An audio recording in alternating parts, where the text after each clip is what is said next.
It was early morning in a quiet American town.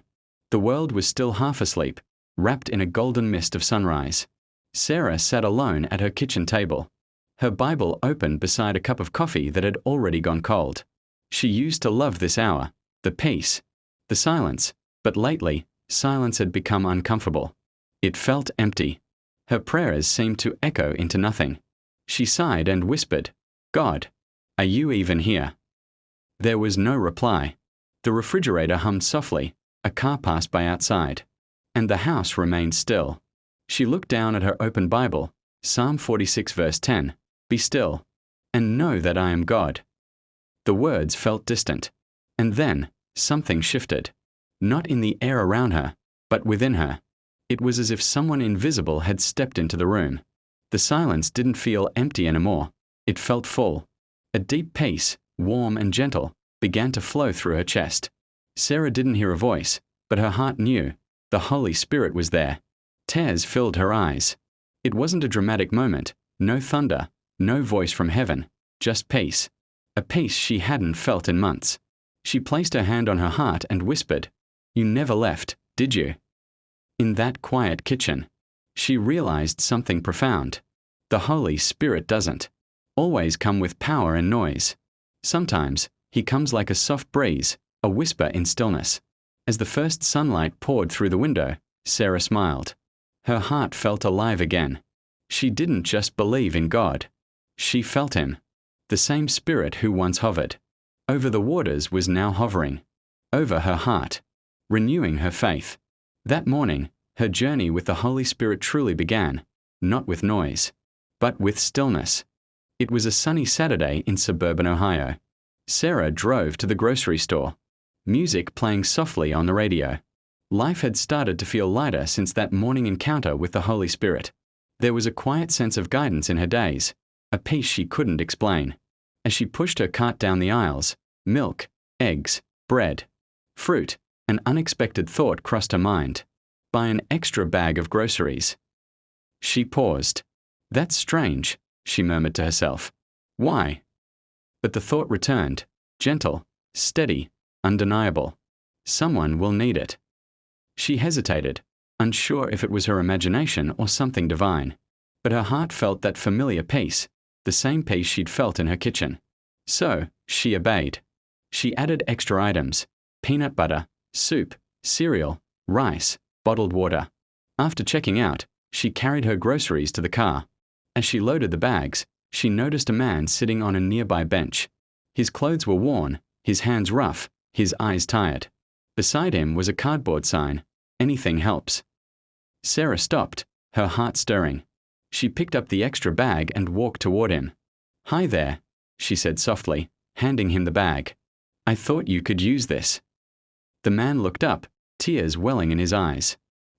He whispered, voice shaking. "I just prayed for food 15 minutes ago."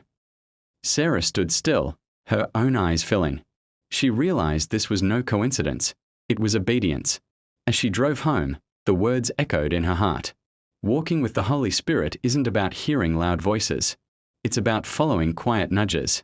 That day, Sarah learned a truth that would shape her life. Obedience opens the door for God's miracles. A few weeks later, Sarah's faith was tested. Her company announced layoffs, and her name was on the list.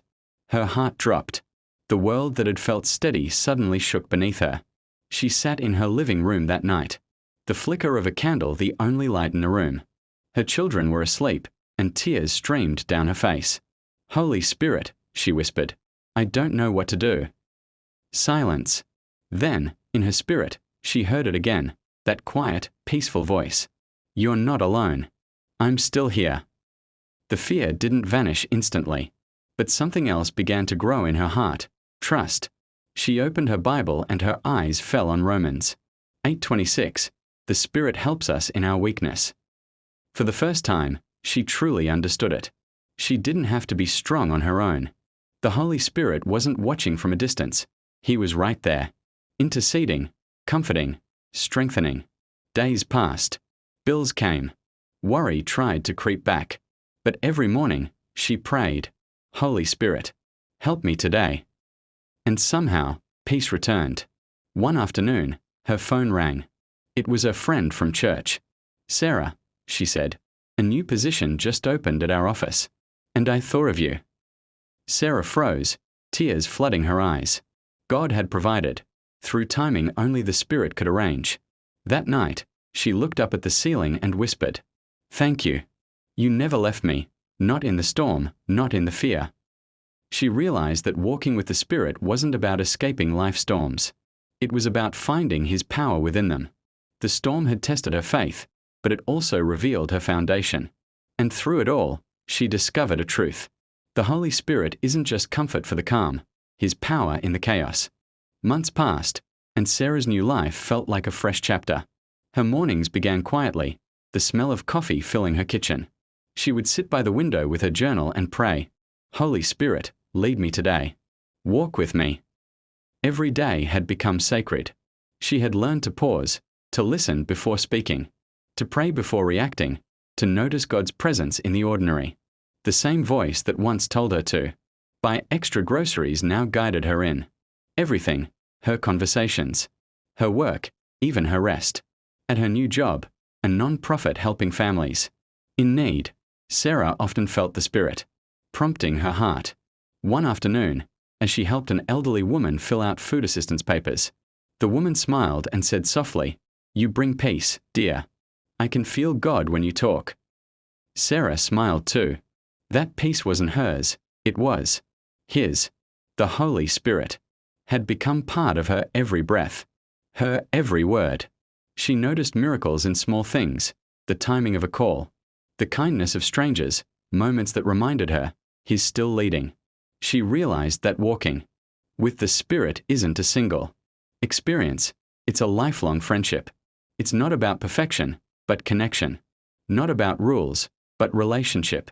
Every day, she chose to stay open, to listen, to follow, to trust. One evening, as she looked out the window at the sunset painting the sky, she whispered, "You've changed everything. Life with you isn't ordinary anymore." Because when you walk with the Holy Spirit, you don't walk alone.